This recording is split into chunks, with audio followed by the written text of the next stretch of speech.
잇몸 성형과 관련해서 한번 설명해 드리려고 합니다. 이 TV를 보면요, 잘생기고 예쁜 연예인들이 많이 나옵니다. 대표적으로 웃을 때 잇몸이 많이 보이는 이효리 씨 아시죠? 제가 잇몸 성형 얘기하면 항상 말씀드리는 연예인입니다. 얼굴도 이쁘고 끼도 많고 인성도 좋고 뭐 안티도 없고 사랑을 많이 받는 아주 대표적인 연예인 중에 한 명인데요. 정말 단점이 하나도 없을 것 같지만 연예인 잇몸 성형을 찾는 분들이라면 한 번쯤은 다들 이효리 씨의 잇몸을 보고 생각을 해봤을 것입니다. 왜 이효리 씨는 잇몸이 계속 웃을 때 많이 보일까? 웃을 때 잇몸 노출이 심한데 왜 그대로 둘까? 이효리 씨의 외모 중에서 그나마 단점을 꼽자면 바로 웃을 때 잇몸이 많이 보인다는 점인데요.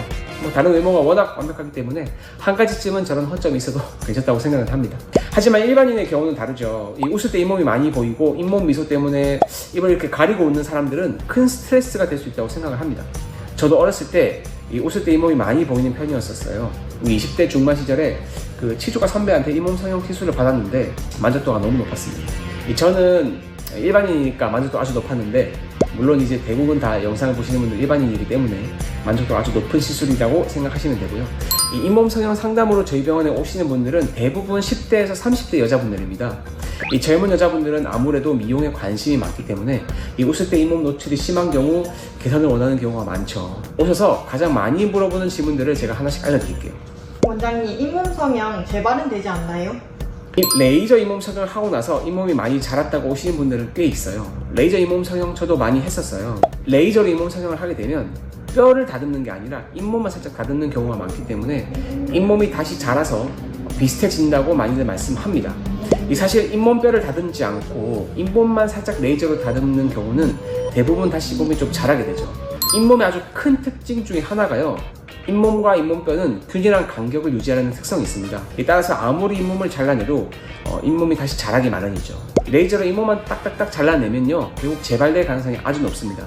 그래서 잇몸 성형에서 가장 중요한 것은 재발하지 않도록 잇몸뼈를 조금 다듬는 게 중요합니다. 이왕 한번 하는 잇몸 성형이요, 재발되지 않게 하는 것이 너무 중요합니다.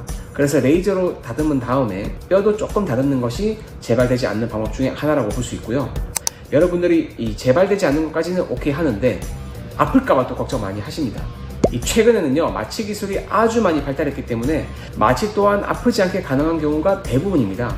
이 마취 바늘로 얇아져서 통증도 거진 없고요. 따뜻한 마취 앰플을 주입하고 컴퓨터로 조절되는 무통 마취기를 사용하면 거진 아프지 않게 시술 가능합니다. 마취만 하고 나면 시술 시엔 전혀 아프지 않는 거 당연하죠. 원장님, 그러면 잇몸 성형 부작용이 있나요? 이 잇몸 성형 부작용 도대체 어떤 것들이 있을지 한번 볼까요? 첫 번째로는 궁금해하시는 점이 많이 내려가지 않을까 하는 걱정입니다. 잇몸 성형을 하는 건 좋아요. 근데 너무 많이 내려가서 나중에 내 잇몸 돌이킬 수 없을까 걱정 많이 합니다. 일단 결론부터 얘기하면 걱정 안 하셔도 괜찮습니다. 기본적으로 잇몸 성형 치료를 받는 분들은요, 대부분 잇몸 두께가 두꺼운 분들이죠. 두꺼우니까 잇몸이 많이 자라거든요. 즉 잇몸 퇴축, 잇몸이 내려가는 경우가 거의 없다고 보면 되고요. 오히려 잇몸이 잘 자라서 다시 재발될까봐 걱정하는 분들이 더 많습니다. 만약에 잇몸이 너무 얇다면 잇몸 성형을 하는 경우가 거의 없고요. 잇몸이 얇은데도 잇몸 성형을 하는 경우라면 제가 알아서 다 미리 말씀드리고 잇몸 성형을 권유하지 않거나 또 다른 대안을 제시할 겁니다. 기본적으로는 잇몸이 두꺼운 분들이 거의 90% 이상이기 때문에 크게 걱정은 안 하셔도 괜찮다라고 생각하면 되고요. 부작용이랄 것도 아니지만 굳이 말씀을 좀 드려보면 치료하고 약간의 붓기와 출혈 그리고 약간의 불편감은 좀 있을 수 있어요. 하지만 막상 해보면요, 크게 불편하진 않습니다. 그래서 크게 걱정 안 하셔도 괜찮습니다. 원장님, 거미스마일 보톡스는요? 이 거미스마일 해소를 위해서 보톡스를 넣기도 합니다. 이 윗입술 올림근이 과활성화돼서 웃을 때 근육이 많이 올라가서 잇몸이 많이 보일 수 있거든요. 그래서 보톡스를 넣게 됩니다. 근데 보톡스를 맞으면요, 웃을 때 잇몸이 덜 보이게 하는 효과가 있긴 합니다. 다만 저는 보톡스를 많이 놓지도 않아요. 사실 보톡스는요, 일시적인 효과이기 때문에 한 두세 달, 세네 달 정도 효과가 있다가 근본적으로 또 시간이 지나면 다시 원래대로 돌아가죠. 그래서 근본적으로 잇몸 성형, 즉 시간 확장술을 해서 잇몸을 다듬는 것이 가장 좋다고 저는 생각을 합니다.